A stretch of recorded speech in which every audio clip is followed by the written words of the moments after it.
Telugu news ఇక updates చూస్తే తెలంగాణ ముఖ్యమంత్రి రేవంత్ రెడ్డితో ఆంధ్రప్రదేశ్ సీఎం చంద్రబాబు భేటీ కానున్నారు. సాయంత్రం 6 గంటలకు ప్రజాభవన్ వేదికగా వీరి మధ్య భేటీ జరగనుంది. అయితే ఇద్దరి సీఎంల మధ్య చర్చించాల్సిన అంశాలపై ఎజెండా ఖరారైంది. 10 అంశాల ఎజెండాను తెలుగు రాష్ట్రాలు సిద్ధం చేశాయి.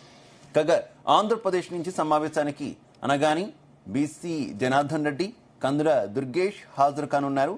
అలాగే అధికారుల బృందంలో ఆంధ్రప్రదేశ్ నుంచి సీఎస్, ఆర్థిక శాఖ సహా కీలక విభాగాల కార్యదర్శులు హాజరు కానున్నారు. విభజన సమస్యల పరిష్కారం, నిధులను వెనక్కి తెచ్చుకోవడమే ఎజెండాగా రేవంత్తో భేటీ కానున్నారు చంద్రబాబు.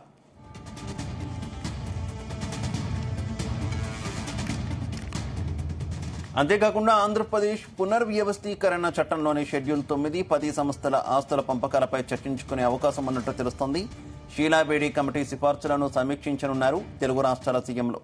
తెలంగాణ నుంచి ఆంధ్రప్రదేశ్కు రావాల్సిన విద్యుత్ బకాయిలు 7,200 కోట్ల రూపాయలు, అలాగే ఏపీపీఎస్సీ అంశాలపై చర్చించనున్నారు. అంతేకాకుండా ఆంధ్రప్రదేశ్, తెలంగాణ మధ్య 15 ఈఏపీ ప్రాజెక్టుల రుణ పంపకాలపై సమీక్ష నిర్వహించనున్నారు. అలాగే ఉద్యోగుల పరస్పర బదిలీలు, లేబర్ సెస్ పంపకాలు, ఉమ్మడి సంస్థల ఖర్చుల చెల్లింపులపై చర్చించనున్నారు. మరోవైపు హైదరాబాద్లోని 3 భవనాలను ఆంధ్రప్రదేశ్కు కేటాయించేలా చర్చించనున్నారు. ఆంధ్రప్రదేశ్ పునర్వ్యవస్థీకరణ చట్టంలోని 9, 10 షెడ్యూల్లోని సంస్థల బ్యాంకు ఖాతాల్లో భారీ ఎత్తున నగదు, విభజన పూర్తి కాని సంస్థల బ్యాంకు ఖాతాల్లో 8,000 కోట్ల రూపాయల నగదు ఉంది.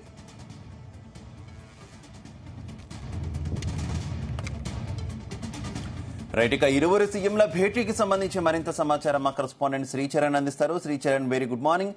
ఈరోజు 2 తెలుగు రాష్ట్రాల ముఖ్యమంత్రులు భేటీ కాబోతున్నారు కదా, అప్డేట్స్ ఏంటి?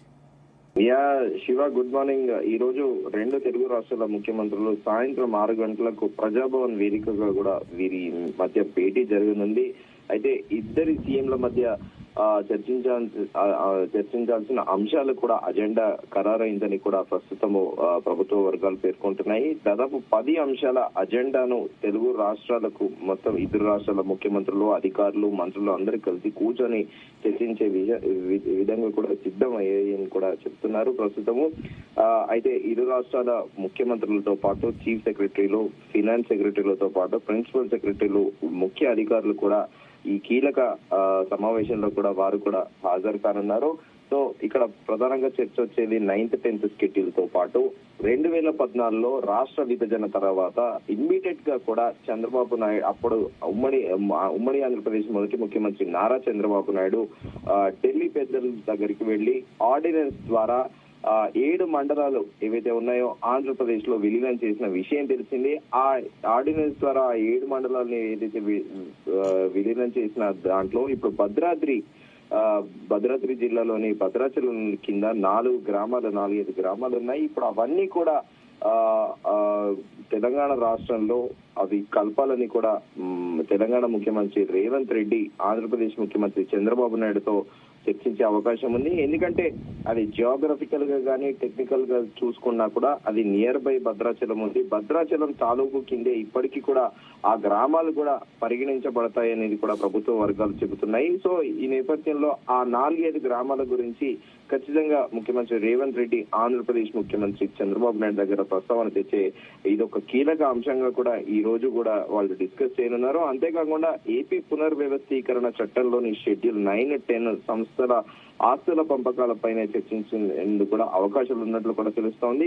షీలాబేడి కమిటీ సిఫార్సులను కూడా మరోసారి పునఃసమీక్షించనున్నారు. తెలుగు రాష్ట్రాల సీఎంలు దీనిపైన ప్రత్యేకంగా కూడా ఒక చొరవ తీసుకోవాలని కూడా డిసైడ్ అయ్యారు. తెలంగాణ నుంచి ఏపీకి రావాల్సిన విద్యుత్ బకాయిలు 7,200 కోట్లను ఒక వర్షం నడుస్తున్నప్పటికీ ఏపీఎఫ్సీ తదితర అంశాలపైన కూడా చర్చించనున్నారు. అంతేకాకుండా ఏపీ తెలంగాణ మధ్యలో 15 ఏపీ ప్రాజెక్ట్ రుణాలపైన కూడా సమీక్ష నిర్వహించనున్నారు.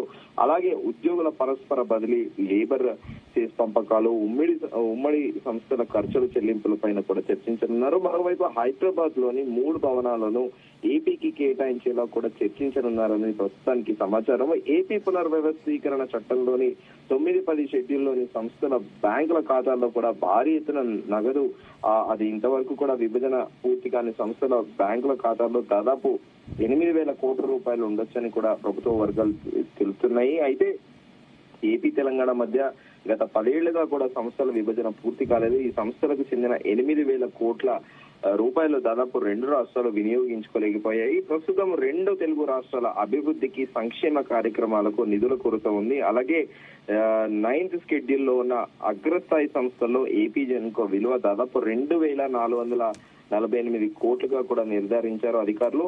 అత్యల్పంగా ఏపీ మార్కెట్ ఫెడరేషన్ మార్కెట్ విలువ కూడా ఉంది. 10వ షెడ్యూల్లో ఉన్న సంస్థల్లో దాదాపు 2,994 కోట్ల నిధులున్నాయి. వీటికి సంబంధించి ఇప్పటికీ 1,559 కోట్లు కూడా పరస్పరం కూడా షేర్ చేసుకున్నాయి. కాగా 1,435 కోట్ల రూపాయల విషయంలో ఇంకా ఆ పంచాయతీ అనేది ఇంకా తేలలేదు, ఇంకా అది నడుస్తూనే ఉంది. చట్టంలోని పేర్కొని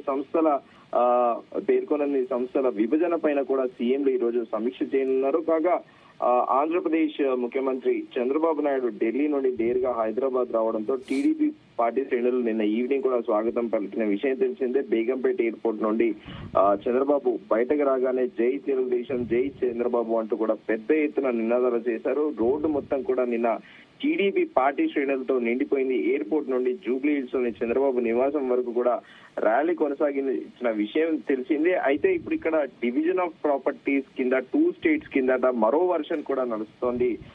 శివ ఎవరి వాదనలు కూడా వాళ్ళు అటు ఆంధ్రప్రదేశ్ తమ వాదనలు వినిపిస్తుంది. At the same time Telangana కూడా తెలంగాణ రాష్ట్రం సాధించుకుందే తమ అస్తిత్వానికి అని చెప్పేసి మళ్ళీ ఇక్కడ కొత్తగా వేరే వాళ్ళ డామినెన్స్ ఉండకూడదు అనేది కూడా మరోవైపు వాదన నడుస్తోంది. ఎందుకంటే తెలంగాణ అంటేనే ఉద్యమాల గడ్డగా కూడా పేరొందింది. ఎందుకంటే తెలంగాణ అస్తిత్వానికి, ఆత్మ గౌరవానికి ఈ 9th 10th షెడ్యూల్స్ లో ఉన్న విషయాలలో ఏది కూడా పొరపాటున కూడా ఆంధ్రప్రదేశ్ కి మళ్ళీ వెళ్తే దానిపైన కూడా రగడ సాగే అవకాశం ఉంది. దీంతో పాటు మరో కీలక అంశం కూడా మనం చెప్పుకోవాలి.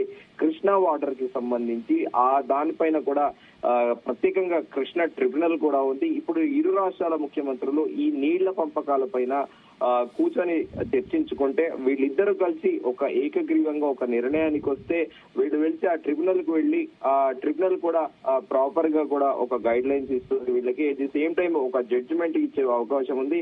లేదా యథావిధిగా కూడా 2 రాష్ట్రాల ముఖ్యమంత్రుల మధ్య సయోధ్య కుదరకపోతే ఆ కృష్ణా వాటర్ కాంట్రవర్సీ అనేది ఇంకా కూడా కొనసాగే అవకాశం ఉంది.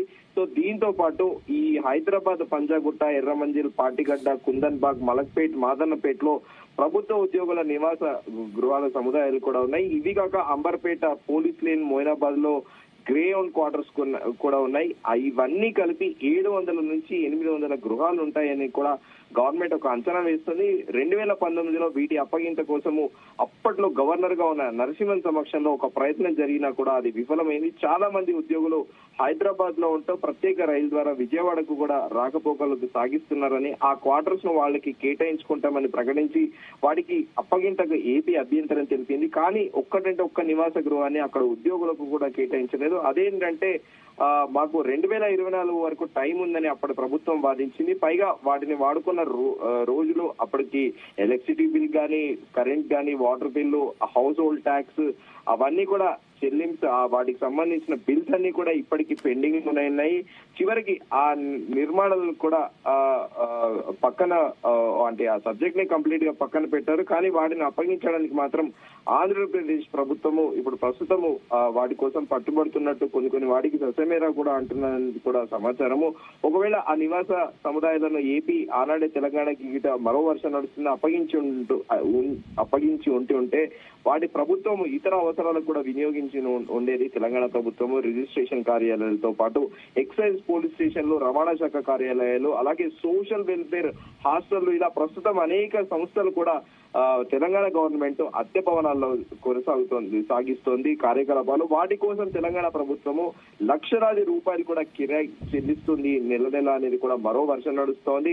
హైదరాబాద్ భవనాలు శిథిలమై కూలిపోయే దశకు చేరుకున్న వాటిని అప్పగించేందుకు మాత్రము ఆంధ్రప్రదేశ్ ఇప్పటి వరకు కూడా ఎలాంటి దానిపైన ఫర్దర్ గా కూడా ఒక 1-to-1 డైలాగ్ గానీ దానిపైన సానుకూలంగా లేదనేది కూడా మరో వర్షం నడుస్తోంది. మరి దీన్ని బట్టి చూసుకోవాలి. ఎందుకంటే మన జూన్ 2వ తేదీతోనే ఉమ్మడి ఆంధ్రప్రదేశ్ అంటే 2 రాష్ట్రాలకి ఉమ్మడి రాజధానిగా ఉన్న హైదరాబాద్ మొన్న జూన్ 2 నుండే ఇంకా కంప్లీట్ గా తెలంగాణ అంటే తెలంగాణ పరిధిలోకి వస్తుంది. దాంతో పాటు ఈ ఉమ్మడి 2 రాష్ట్రాలకు చెందిన ఆస్తుల ప్రాపర్టీ కానీ పూర్తి స్థాయిలో హక్కు తెలంగాణకే ఉంటుందని కూడా మరో వాదన నడుస్తోంది. కానీ దీనిపైన పూర్తి స్థాయిలో క్లారిటీ ఈ రోజు ఇరు రాష్ట్రాల ముఖ్యమంత్రులు తీసుకునే కీలక నిర్ణయాలపైనే ఆధారపడి ఉంటుందని చెప్పుకోవచ్చు Shiva. Okay Sricharan, thank you.